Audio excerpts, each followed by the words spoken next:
Olá, que bom tê-los aqui mais uma vez e dando continuidade à nossa aula de Direito e Processo do Trabalho. Peço também que vocês corram lá no YouTube e se inscrevam no nosso canal Direito Erga Omnes, onde você terá acesso a um conteúdo de qualidade, direto ao ponto, das disciplinas de Direito do Trabalho e Direito Tributário. Bem, me apresentando melhor, meu nome é Helenilda Rufino, sou advogada, especialista em Direito do Trabalho pelo Mackenzie, mestranda em Direito do Trabalho pela PUC de São Paulo e também tenho aqui as minhas redes sociais, que vocês poderão entrar em contato conosco, tirar as suas dúvidas, ok? Então vamos começar. Como havia dito, essa é a continuidade da aula de História do Direito do Trabalho, só que agora nós vamos abordar um tema que é o conceito do direito do trabalho, tá? Nós temos 3 correntes que são as discutidas atualmente acerca desse tema. Nós temos a corrente subjetiva. Essa corrente subjetiva, queridos, ela prioriza o sujeito da relação de trabalho. E quem são esses sujeitos da relação de trabalho? É o empregado e o empregador. Ok? Temos também a corrente objetiva, que a corrente objetiva, ela prioriza o conteúdo do direito do trabalho e não os seus destinatários, o destinatário final, que no caso seria o empregado e o empregador.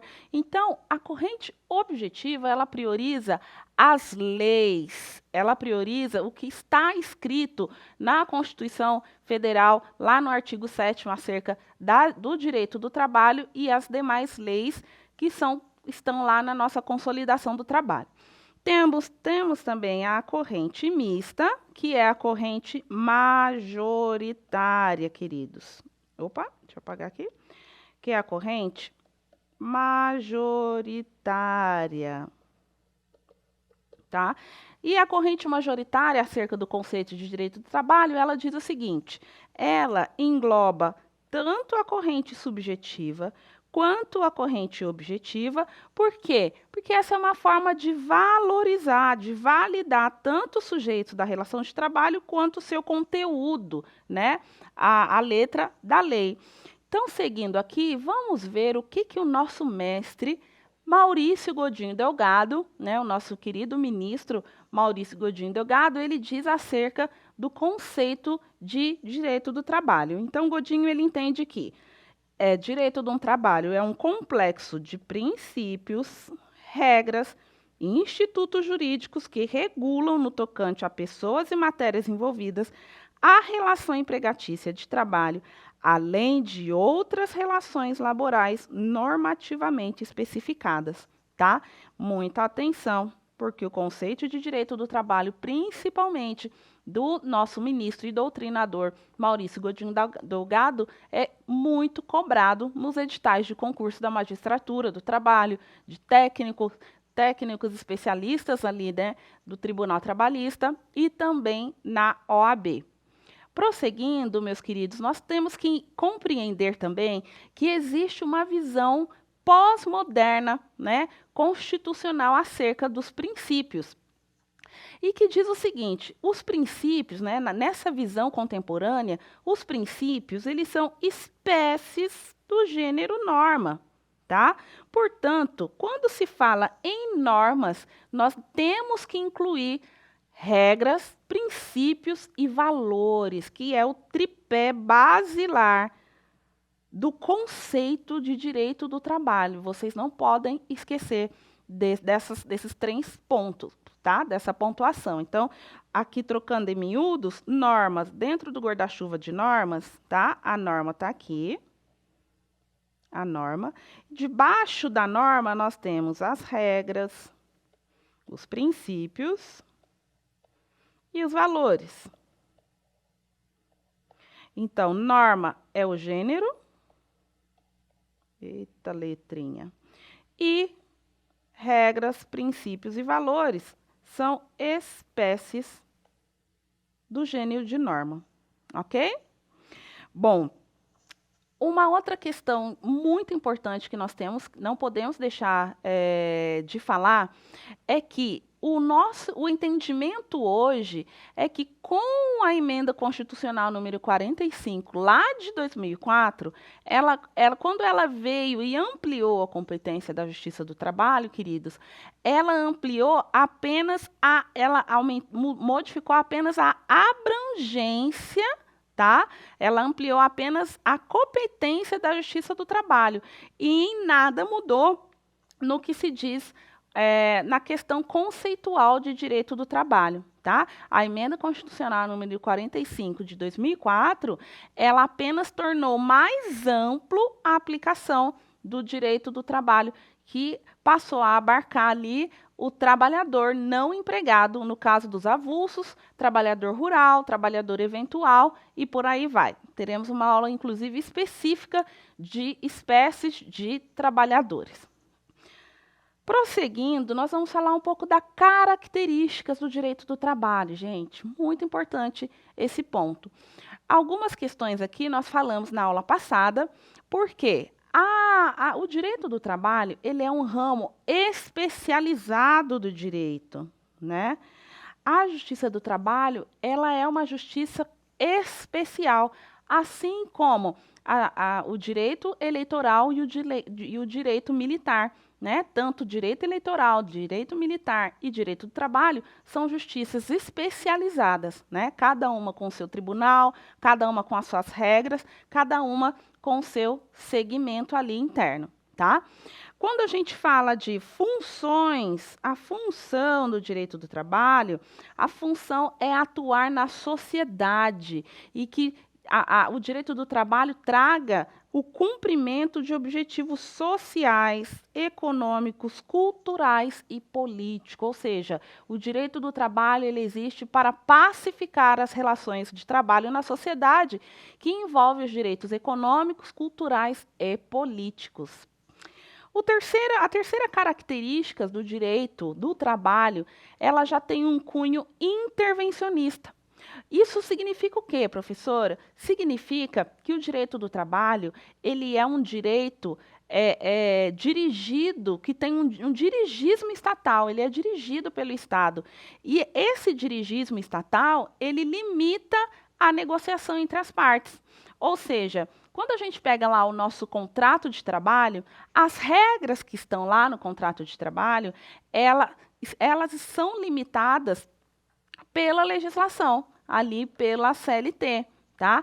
Então, o intervencionismo estatal do direito do trabalho, ele traz essa limitação da negociação entre as partes, trabalhador e empregado, com exceção daqueles empregados que estão enquadrados no artigo 444, que são os empregados hipersuficientes, tá? Que nós vamos tratar desses empregados mais para frente. Então, continuando aqui nas características do direito do trabalho, o direito do trabalho, meus queridos, ele tem uma estrutura jurídica composta por normas que são imperativas, ou seja, normas que são obrigatórias de serem cumpridas, tá? E os princípios que nós falamos, eles têm grande importância nessa imperatividade da norma trabalhista, certo? E também temos uma estrutura do direito do trabalho marcada por normas heterônomas, que são o quê? As normas regidas por leis estatais. Lei, decreto, a Constituição Federal, Constituição Federal e por aí vai. Então, essas são as normas heterônomas. Também, a estrutura do direito do trabalho, ela é marcada por normas autônomas, que é o quê?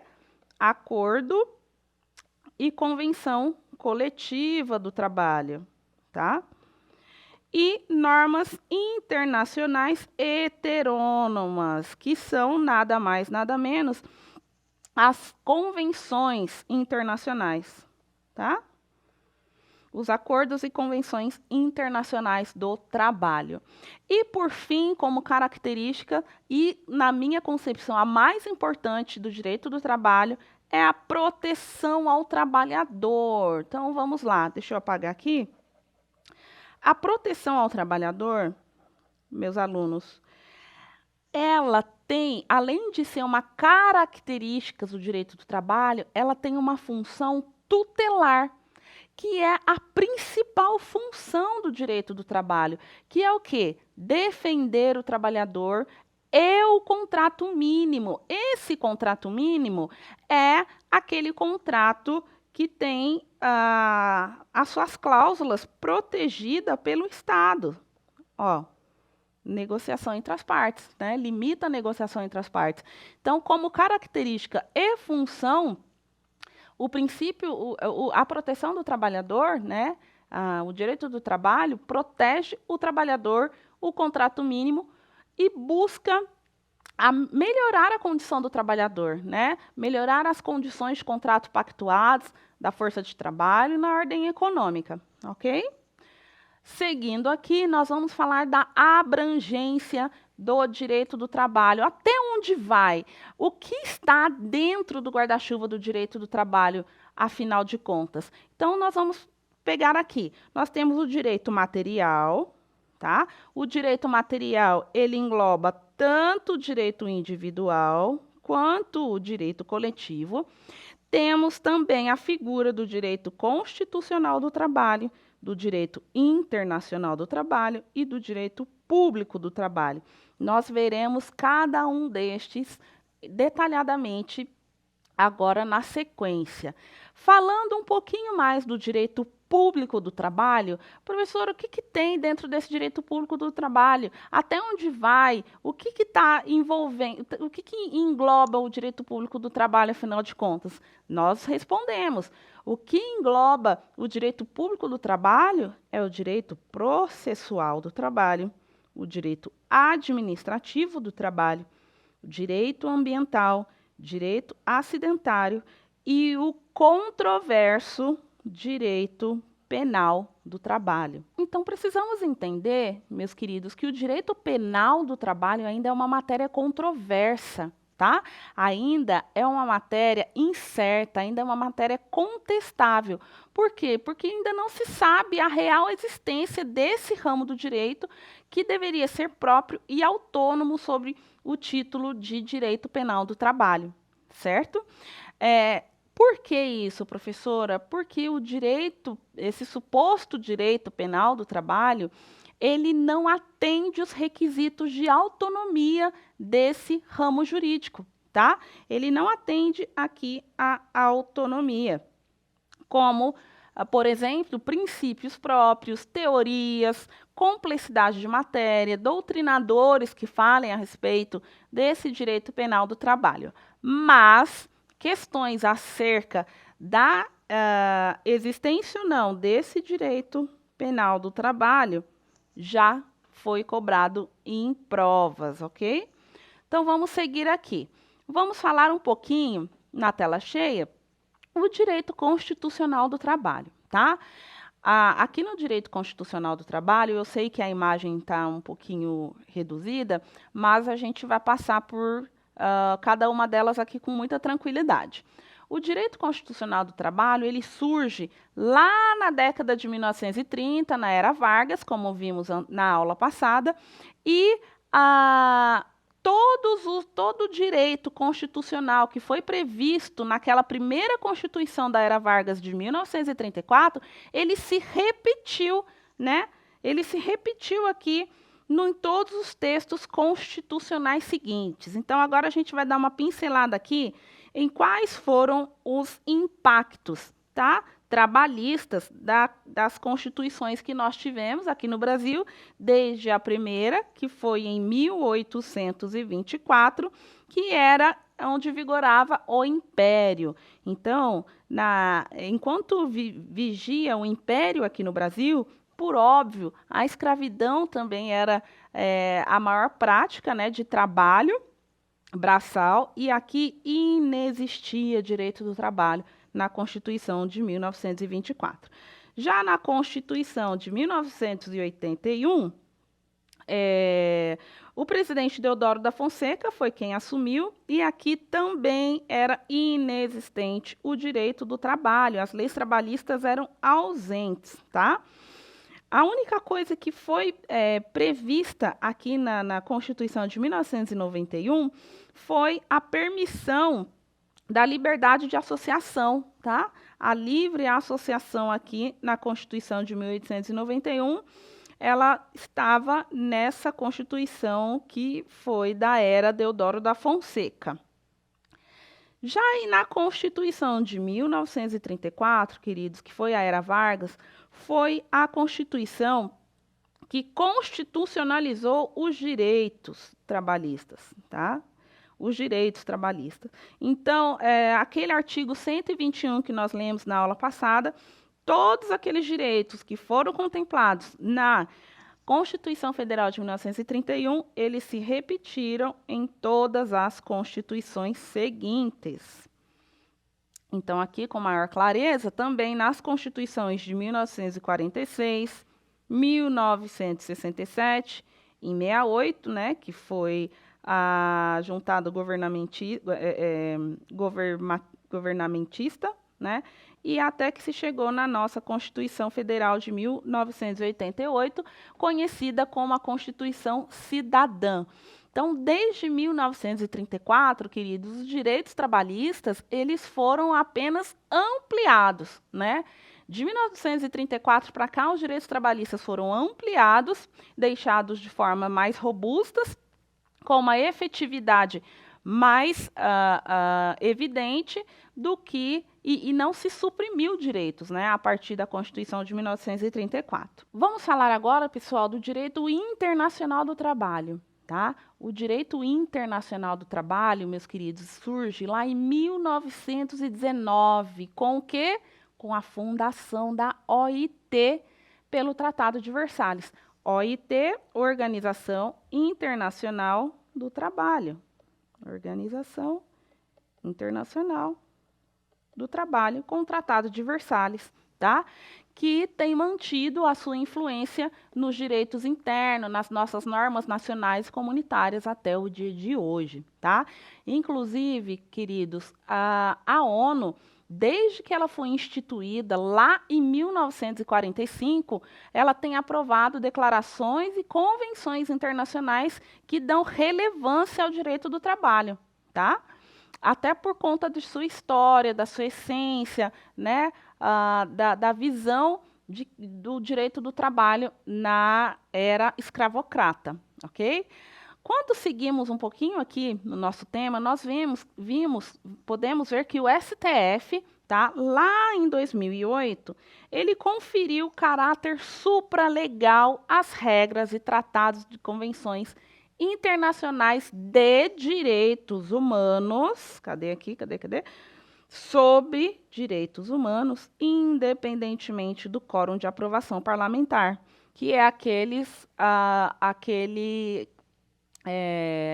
previsto no artigo 5º, parágrafo 3º da nossa Constituição, que diz: os tratados e convenções internacionais sobre direitos humanos que forem aprovados em cada casa do Congresso Nacional em 2 turnos, por 3/5 dos votos dos respectivos membros, serão equivalentes à emenda constitucional.